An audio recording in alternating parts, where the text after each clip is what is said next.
Hello and welcome to The Hindu Editorial. My name is Ryan Pinto.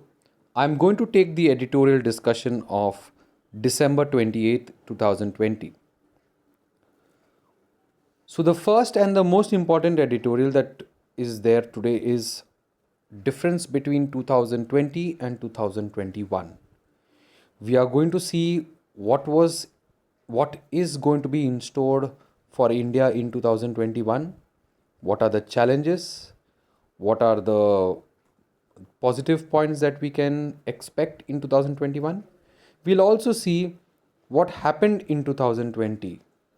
What were the negative things that happened? What was the positives that was there in 2020 for India? So we can make an analysis and be ready for the future in 2021. So let's start with the editorial. So notes from a year of unease. So let's start with 2020. What happened in 2020? Following a year of debilitating problems, restoring India's image in 2021 will not be easy. So when we say debilitating means we had seen this year was a very weak year. This year was a very low year for India, where we had seen issues like COVID-19, which though affected all over the world, but India also was affected by it.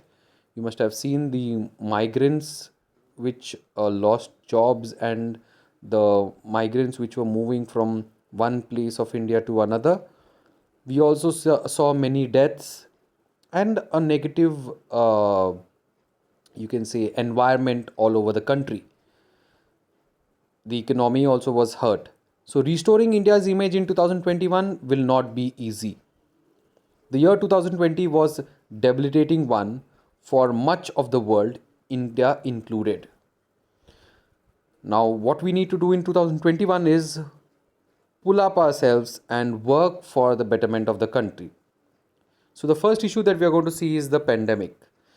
The COVID-19 pandemic, which embraced every segment of Indian society and at a conservative estimate afflicted more than a crore of its citizens, leading to about 1.5 lakh fatalities. So we know COVID-19 actually affected a large part of Indian society and led to 1.5 lakh death. So this is a huge number. Was the most insidious threat. News of the availability of more than one vaccine for the treatment of COVID-19 has by no means changed the element of fatalism that has gripped the society. So now there is news that there are more than one vaccines. It started with Pfizer and then there is Moderna, etc. Many vaccines have now come, but has the negativity, has the deaths reduced? The answer is no. Since April, India has confronted an unprecedented situation on the border with China in eastern Ladakh. So one side we have pandemic, on the other side we had China. Unprovoked Chinese aggression at several points even led to the death of score of Indian soldiers. Internal problems such as Naxalite violence, Jammu and Kashmir endured during much of the 2020. So three issues. First is the COVID-19, second is the China issue, third is the Naxalite violence and Jammu and Kashmir. So these were the internal issues, that was the national security issues. The resentment caused by altered status of JNK and the incarceration, that is the jail of political leaders, has yet to subside, even as JNK held election to its district development councils. So a lot of violence in Jammu and Kashmir. People were not happy with the removal of Article 370, though elections happened for the DDC, that is District Development Councils. West Bengal is beginning to resemble a war zone. Next issue is West Bengal, where it shows the center-state relations as it prepares for assembly elections in 2021. Relation between Delhi and Kolkata are at their nadir, that is the lowest point today, and grave concerns exist about violence during elections. The divide between West Bengal and the center is also mirrored in relations between center and the other opposition ruled states. A grim commentary on the center state of the center state relations today. So another issue is the center state relations, because of which the effect of which you can see in West Bengal, where the center and state have locked horns with each other, and this fight can be seen in other states also, where opposition ruled parties or the governments are there. So we are seeing five issues. We saw the pandemic, then we saw China issue. Then we saw the internal security, which is Jammu and Kashmir, and the Naxalism issue. We also saw West Bengal center-state relations, unprecedented levels of political polarization. We had seen a lot of polarization in religion, race, caste, etc. Linked to this is also policy of engineering defections, which has plumbed new depths. We had seen many politicians changing parties. Not entirely unrelated to this is the diminishing role and utility of Parliament as a platform for honest exchange of views. The sanctity of Parliament was further undermined in 2020, with sessions being dispensed with under various pretexts. So we have also seen Parliament is not in session. We can have elections. Bihar elections happened. We can have festivals. But to have a session in the parliament is not possible. The parliament, which is the temple of democracy, which runs the whole country, they have not, they are not meeting and have not met. Economy is in recession. India has slipped further down the scale in the Human Development Index. Slippages have occurred in the global economic freedom. Slippages have occurred in the Global Freedom Index also. New items of legislation on social issues, law against conversion by marriage, for instance, tend to aggravate an already divisive polity. So we have the issues like China. So the first issue is pandemic, then is China, then is Jammu and Kashmir, and the Naxalite issue. Then we also have the the economy, which is in recession. Farmers' agitation is another instance where official intransigence has led to a situation in which Supreme Court has sought to intervene, though without tangible results. So these were the negative points, or you can say these were the points which were like the challenges to the Indian democracy. COVID 19, economic recession, Jammu and Kashmir and the Naxalite attacks, parliament not being in session, economy in recession, farmers' agitation, etc. So, this is when we look, we have to understand. Challenges for the year ahead. Now, we have seen the past. What are the challenges for the year ahead? Three aspects in favor of ruling dispensation. Three good things happened for the government. A string of electoral success for the ruling party, personal popularity of the Prime Minister, and the absence of any serious competitor. This was the three things which happened good for the government. That is, remember, electoral success for the ruling party, Prime Minister's popularity, and no strong, serious competitor or opposition. More critical, however, is the need to deliver on the promises. So, just by winning the elections, the government should not think that they have done a big thing. The challenge is to deliver on the promises. It is the ability of the government to deliver on current issues that matter in the final reckoning. It might be best if the authorities begin by ticking off a list of problems left over from 2020 and consider how best to achieve these results. In the realm of foreign policy, India must not remain content or satisfied with the current standoff with China in Ladakh sector. India should think of what better options are available to it to resolve a conflict that is certainly working to its disadvantage and is enabling many of its neighbors to play China against India. So in the foreign policy, we need to be more stronger. That is for 2021. The writer is suggesting we need to be more stronger, looking more stronger than China in 2021, because the current standoff is showing that the neighbors, other neighbors, can use China against India and get advantages from us. If India is to be viewed as the only nation in Asia that can stand up to the China challenge, it must come up with a whole new paradigm of ideas on which further actions can be formulated. The state of economy should be next. India must seek, in all honesty, to enhance its competitive advantage vis-a-vis other nations, which, according to various global indices, appear to be performing better than India. Misleading concepts that an export oriented economic strategy is damaging, implicitly suggesting that India should look inwards rather than outwards to enlarge its economy, need to be rejected, and India should enhance its export capacity.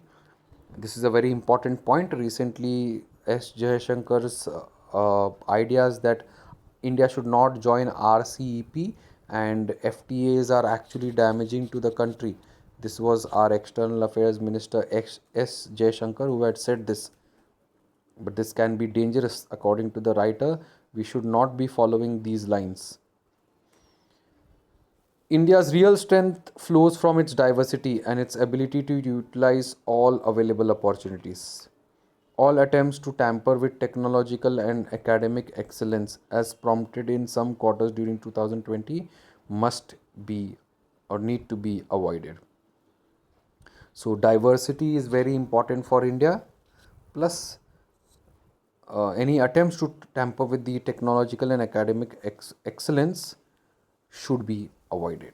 So we have seen what are the problems, we saw what are the challenges, we saw the foreign policy, economic policy, and focus needs to be given on diversity and technological and academic excellence. The other pressing challenge in 2021 would be job creation for the youth, who are India's most abiding asset. Creating new jobs in new industries should be critical requirement. Stimulating demand would ensure growth in job opportunities. So the strategy over here, which the writer says, is stimulate demand. The government, in its recent stimulus, is mostly focusing on loans, that is the supply side. But the writer is saying give focus on the demand side. Restoring confidence. Next year must be the year in which a serious attempt is made by the government and Delhi in particular to restore confidence in the constitutional proprieties, practices, and principles. But it is apparent that there is a crisis of confidence which is affecting the body politic. So, restoring confidence, as we have seen, many of our democratic principles or democratic pillars have been not working according to the demand of the people and according to the principles of democracy. So, restoring confidence is important. In these circumstances, perceptions appear to have been as much as if impact as facts. In 2021, this impression needs to be reversed. The starting point would be effecting an improvement in the center state relations. So, we need to have restoring confidence in the principles and the pillars of democracy. Start can be made with the center state relations between particularly Delhi and states ruled by opposition parties. Effective cooperation between center and state must be restored as early as possible to instill confidence amongst India's democratic future. So, this was the first editorial on what happened in 2020 and what we can do in 2021. So, we saw what were the problems.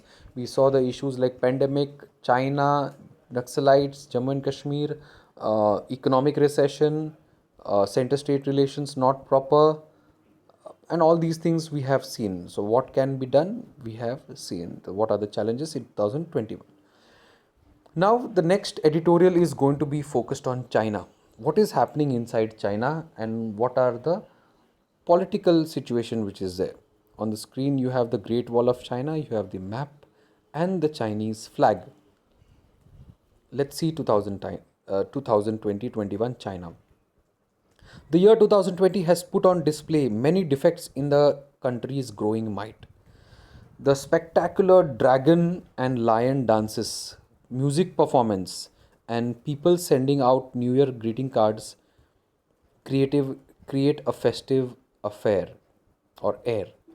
This year, however, COVID-19 outbreak disrupted the revelry, forcing the government to order citizens to be sequestered in their homes. So, normally, China during this time used to have parties and festivals and performances, dances, etc. But this year it has been stopped due to COVID 19. Hong Kong became one of the most significant arenas where the Communist Party of China came down with full might. Let's see what happened in China. What so we just saw regarding India in the first editorial. We are seeing this regarding China, some political situation in China. The special administration region, which enjoys autonomy, had been on the boil since June 2019 over a legislation which was later scrapped that would allow local government to extradite criminals to the mainland. Now, in Hong Kong, China is trying to build its grip. What happened in Hong Kong, or what is Hong Kong? Hong Kong is a special administered region in which they had brought a law which said that all those who are, or you can say, criminals can be extradited by the local Hong Kong government to the mainland China. This was not liked by the people. The island had witnessed protests earlier in 2014 also, when demonstrators lay siege to the parts of the island seeking reforms to the electoral process. So, what was the reason for the recent protest? It was this law which could allow the or take the principles to the criminals to the mainland China. 2014 also there was protest. It was due to the electoral process. On June 30th, 2020, minutes before the anniversary of Hong Kong's handover to China by the British. So you have to remember, in the 1990s, England had given Hong Kong back to China. Okay, and it was on June 30. China's legislature approved a new national security law for Hong Kong, while critics contend that the law essentially curbs dissent and civil liberties. China insists it will help restoration of stability. So, what is the reason for extraditing criminals from Hong Kong to China? Critics say it is to cut down the dissenters or to stop the people who are speaking against China. But China says it is to bring stability. Another law that empowers the government to expel lawmakers in Hong Kong's Legislative Council without recourse to judicial process. So this is the first law we have seen which is making problem. There is another law which is also creating problem between Hong Kong and China. That is, China can expel lawmakers in Hong Kong without judicial process. Following this, four legislators were disqualified over national security grounds and remaining opposition resigned in protest.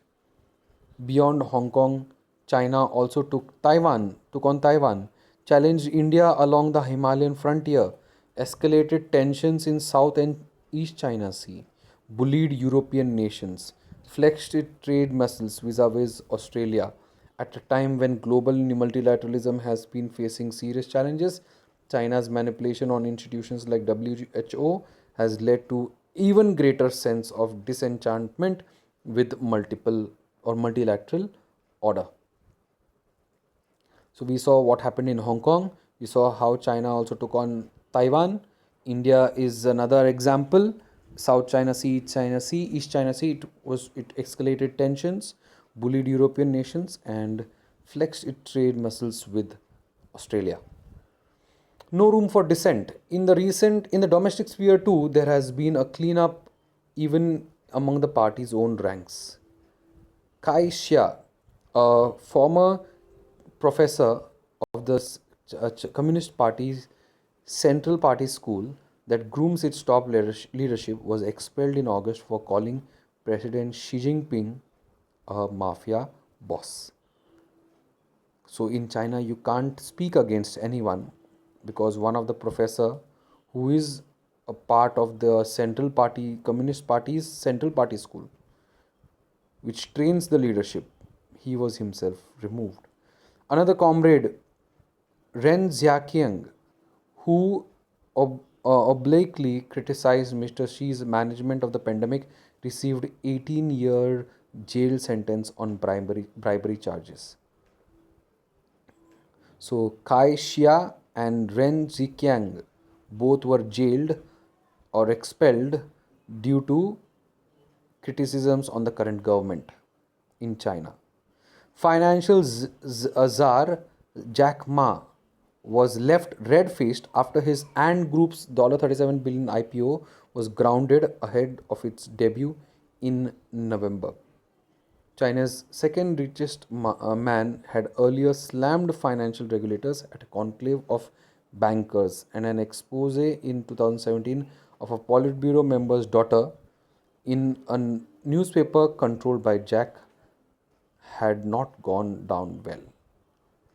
So even Jack Ma who's the second richest person in China, he spoke against the financial regulators and also wrote about in his news in one of the newspaper which he controlled, spoke about or against a Politburo member's daughter.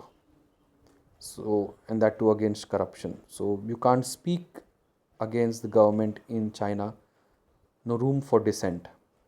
Three examples are Kai Xia, Ren Ziqiang, and Jack Ma. For nearly 4 decades, China pursued an export-led growth strategy called international circulation, entrenching itself into production networks. The economy is now charting a new course due to the factors like bleak economy outlook of nations reeling from the pandemic, the US imposing restrictions against Chinese technology firms, and its decoupling push. So what China was doing is focusing on international market export led growth, but currently it is now focusing inwards.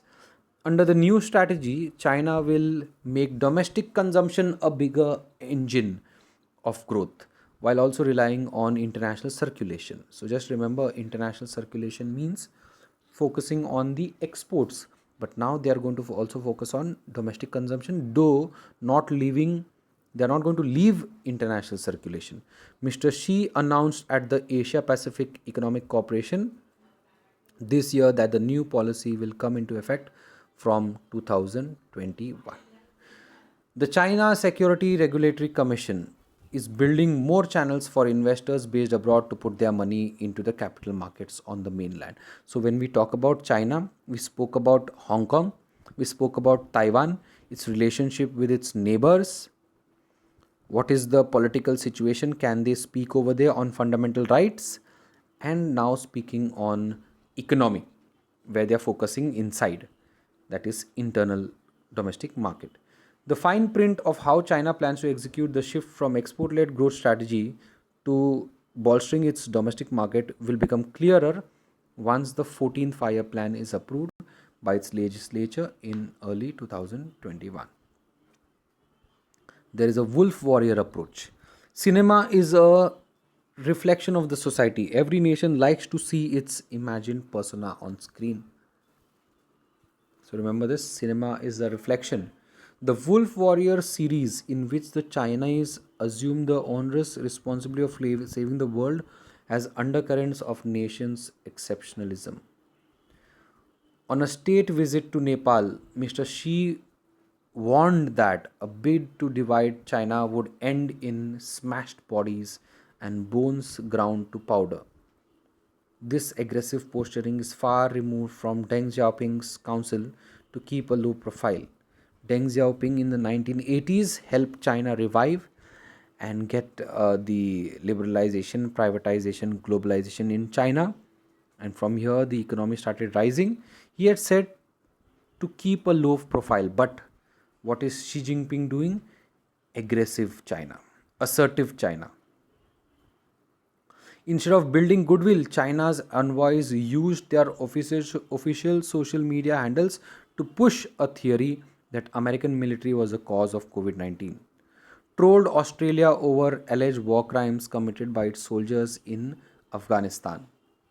So they have taken a strong, aggressive, assertive mode or position. By escalating a tariff war with China, US President Donald Trump underscored the need for a potential economic decoupling of the world's two major economies. So the decoupling means China wants to leave its dependence on other countries and focus more on the domestic market.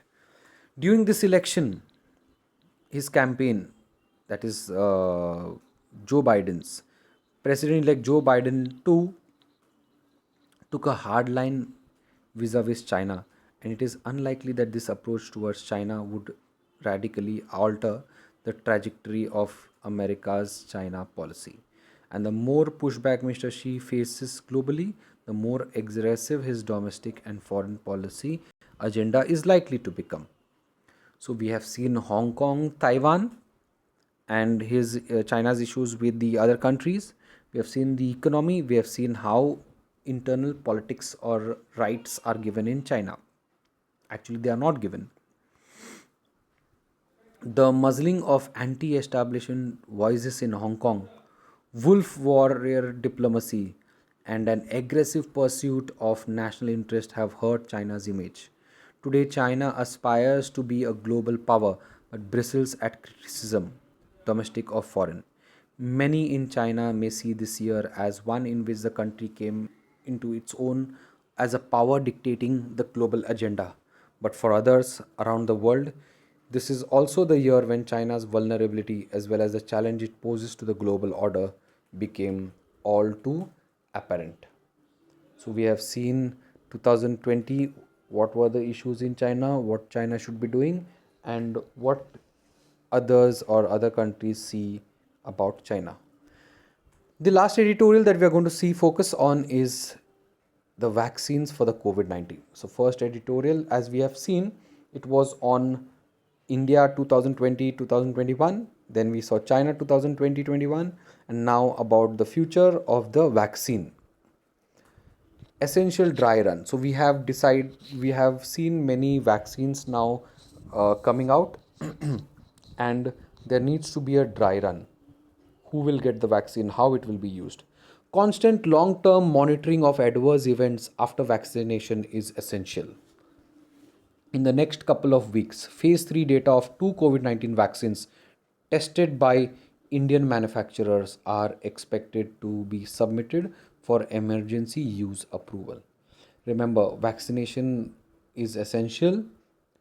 We need to know what is the adverse effects or what are the problems which is leading to, or what are the problems which are faced by the patients who are given this vaccination or vaccines. If even one of the vaccines gets approval, a countrywide rollout to immunize the four high risk groups, starting with healthcare workers, will begin soon thereafter. So, the government has come up with a policy. First of all, there are many vaccines now. The government has to decide which vaccine. Secondly, the government has come out with a policy saying who will get the first vaccine, and that is which section of Indian society will get first and then who will get, etc. The government has decided or brought out a policy. This is the first time a vaccine to be administered outside the program of the universal immunization program. So we have the universal immunization program, that is that is that is a vaccine which is given. It's a vaccine program which is given for the children. Now outside this program, this is the first time we have such huge vaccines to be given. Since several aspects of COVID-19 vaccination programs are new, vaccinating millions of adults belonging to specific groups, administering two doses of vaccine a few weeks apart, and the process of enrolling the recipients and rolling out the immunization program, the government has rightly decided to undertake a dry run for vaccine administration. So India is going to vaccinate millions of adults, and remember there are going to be two vaccines which has to be given in a few weeks difference. The process needs to be made. who will be given, what is the data, all should be there. The dry run is expected to be initiated this week in four states: Andhra Pradesh, Assam, Gujarat, and Punjab. Remember the four states where it will be first tried and tested.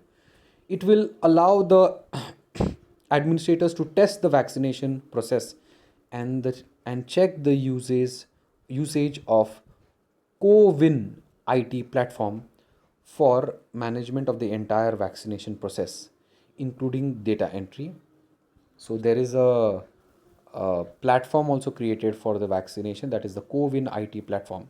The linkages between planning, implementation, reporting, and mechanism will be tested. The first is to register the recipients on the co-win platform.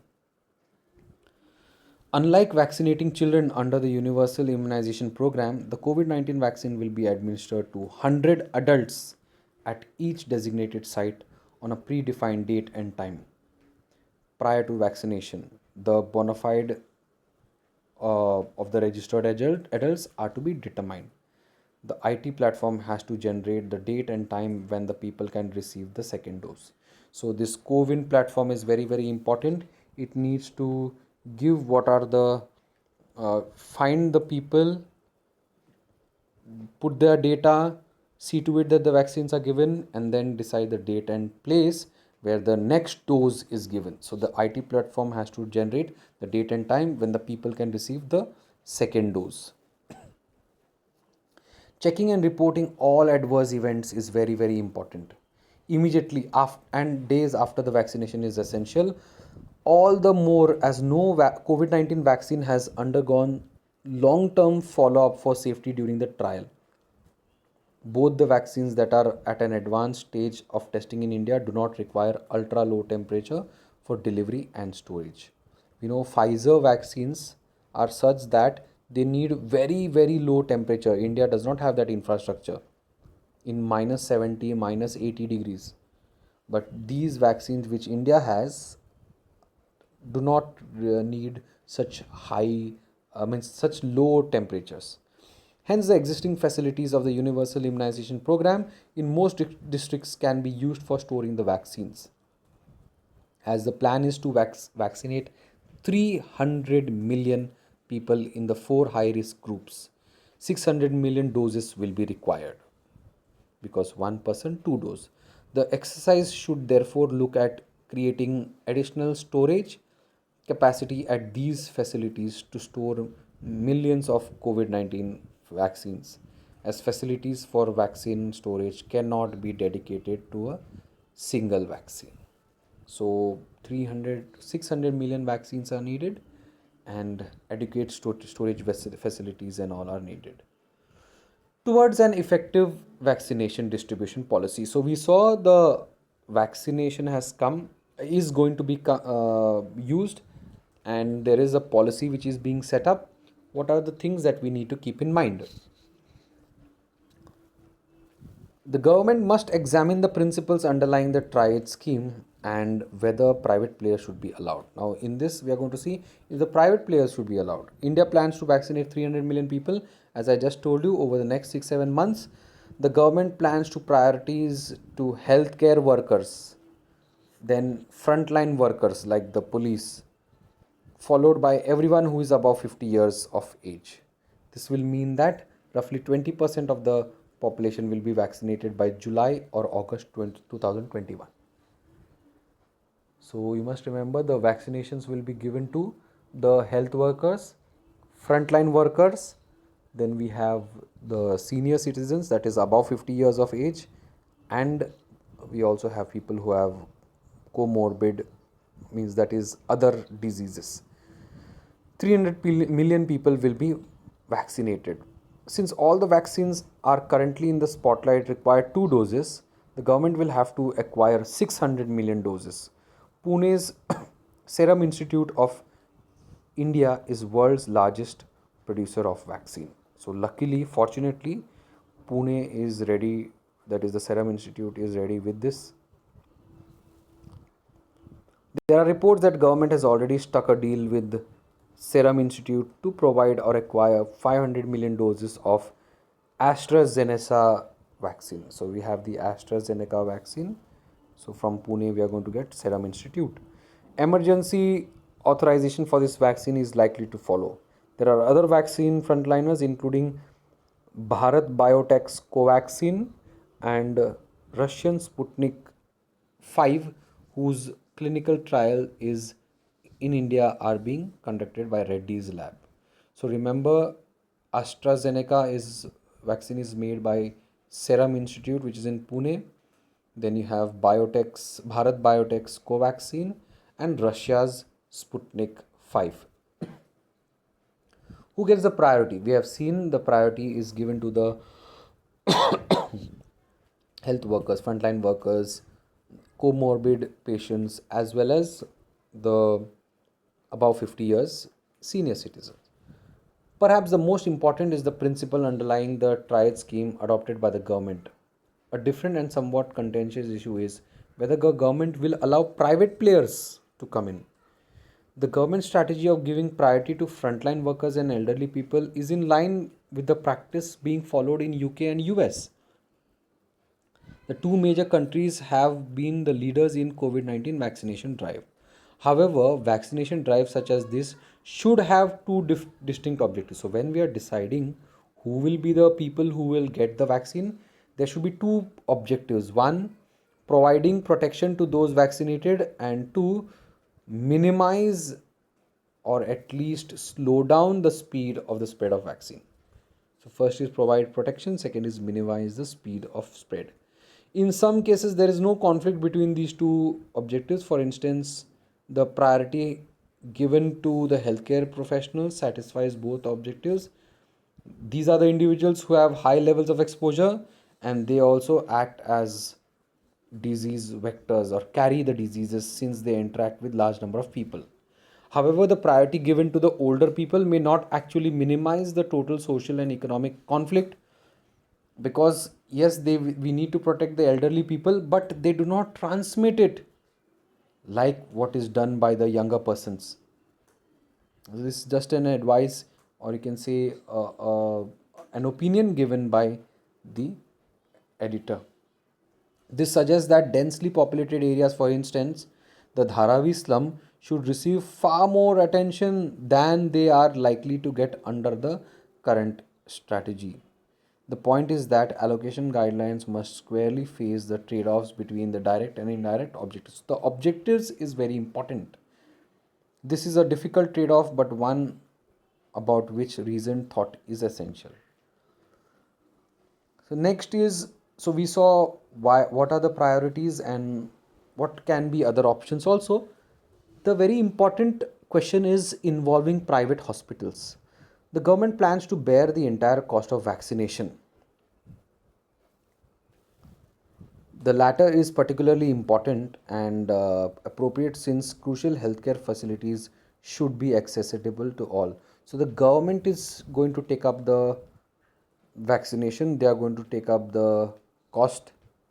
But the editor is, or the writer is saying, suppose Pfizer or some other multinational pharmaceutical company approaches the government both for authorization of a vaccine as well as for permission to import and sell to those who can afford it, what should the government do? Any approval for the government will enable the affluent to jump the vaccination queue. So if a private hospital comes and says we are going to make the vaccine and we will put it on people so that they can earn some money. If the government approves this, the opposition will say that the government is doing everything for the rich and the vaccination of the poor is taken and given to the rich people. This will inevitably attract the charge that the government is catering to the interest of the richer groups of the population.